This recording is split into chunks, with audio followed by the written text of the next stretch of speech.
Salam sejahtera untuk kita semua. Perkenalkan, nama saya Veliana Roliati dari Prodi Pendidikan Kimia Universitas Kristen Indonesia. Pada kesempatan ini saya akan menjelaskan esai saya tentang penggunaan bahasa Indonesia di bangsa Indonesia kita ini, dengan tema kekurangan bahasa Indonesia dalam banyak ragam seperti bahasa baku, ragam formal, ragam percakapan, ragam santai maupun ragam inti. Secara umum, bahasa merupakan alat komunikasi, alat interaksi untuk menyampaikan pendapat, pikiran, gagasan, ataupun perasaan dari seseorang. Kita ketahui bahwa Indonesia adalah salah satu negara yang memiliki banyak perbedaan, baik dari segi golongan, ras, agama, dan bahasa, karena Indonesia itu juga memiliki begitu banyak daerah-daerah yang ada di dalamnya, sehingga kemudian Indonesia memiliki bahasa persatuan, bahasa nasional, yaitu bahasa Indonesia yang dideklarasikan pada tanggal 28 Oktober 1928, tepatnya pada Hari Sumpah Pemuda. Bahasa Indonesia ini diresmikan oleh bangsa Indonesia sebagai bahasa nasional dalam kehidupan sehari-hari untuk berkomunikasi dari antara setiap daerah yang ada di Indonesia ini. Lalu kemudian seiring perkembangan zaman, bangsa Indonesia mengalami begitu banyak peningkatan baik dari segi sosial maupun dari segi teknologi, sehingga berdampak pada fungsi dan bahasa itu sendiri. Adapun bahasa itu sendiri kemudian memiliki banyak variasi-variasi, baik dari daerah tertentu ataupun golongan tertentu, sehingga menimbulkan adanya penurunan atau bahasa Indonesia mengalami penurunan dalam mempraktekkannya atau mengimplementasikannya dalam kehidupan sehari-hari.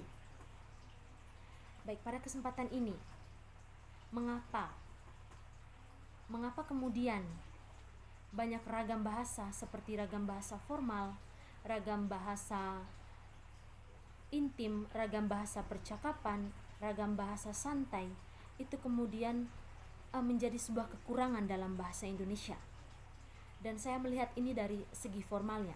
Yang pertama dari segi formal, di mana dari segi formalnya kita mengetahui bahwa misalnya kita berpidato ataupun memimpin sebuah rapat yang besar-besaran yang melibatkan khayalak, rapat yang bersifat resmi, tentu kita akan menggunakan bahasa yang efektif, bahasa yang baku, bahasa yang baik, bahasa yang benar, strukturnya sesuai dengan kaidah-kaidah bahasa Indonesia itu sendiri, agar mudah dipahami, agar mudah dimengerti oleh pendengar atau yang merespon apa yang kita bicarakan.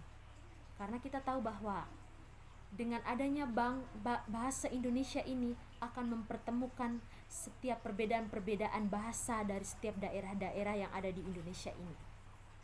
Namun kita melihat bahwa kemudian bahasa Indonesia mengalami penurunan jika kita tidak menggunakan bahasa Indonesia itu dalam kehidupan sehari-hari, baik dalam segi formalnya, misalnya dalam berpidato, kita tidak menggunakan struktur kebahasaan yang baik, kebahasaan yang baku sesuai dengan kaidah-kaidah bahasa itu tersendiri.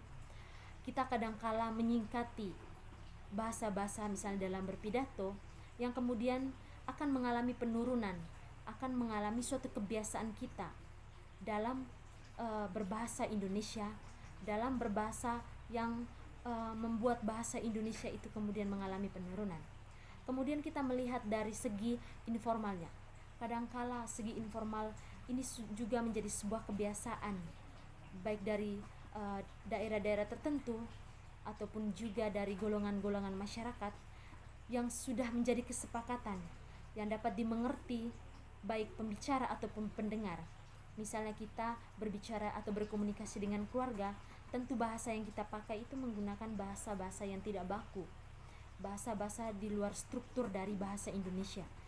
kita juga bisa bertemu atau berkomunikasi dengan teman-teman sebaik kita yang kemudian kita tidak berbicara menggunakan struktur kebahasan yang benar. Nah, dari sinilah saya menyimpulkan bahwa faktor-faktor yang kemudian membuat bahasa Indonesia mengalami penurunan adalah yang pertama karena faktor kebiasaan. Faktor kebiasaan ini karena adanya relasi kita, di mana relasi antara hubungan antara keluarga, hubungan antara teman, ataupun dengan siapa saja yang kemudian kita menggunakan bahasa yang sering kita gunakan yang dapat dimengerti oleh kita maupun oleh yang meresponnya. Kemudian faktor yang kedua adalah dari segi lingkungan, di mana tempat tinggal kita menjadi juga salah satu faktor yang merubah kita. Kita mungkin kadangkala menemukan istilah-istilah baru dalam lingkungan kita yang kemudian kita mengabaikan struktur kebahasa yang benar, yaitu bahasa Indonesia yang baku itu. Dan kemudian faktor yang ketiga adalah faktor kurang pemahamannya kita terhadap bahasa Indonesia itu sendiri, di mana kita seringkali menyepelekan.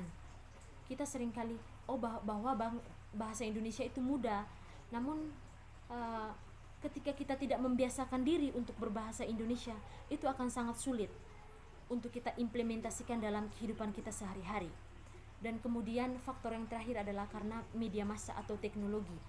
Karena adanya teknologi ini membuat adanya istilah-istilah baru yang kemudian anak-anak muda sekarang itu mengikuti istilah-istilah baru, sehingga kata atau bahasa dalam bahasa Indonesia itu sendiri seringkali terabaikan oleh anak-anak muda ataupun oleh orang-orang yang kemudian mengikuti gaya bahasa yang baru.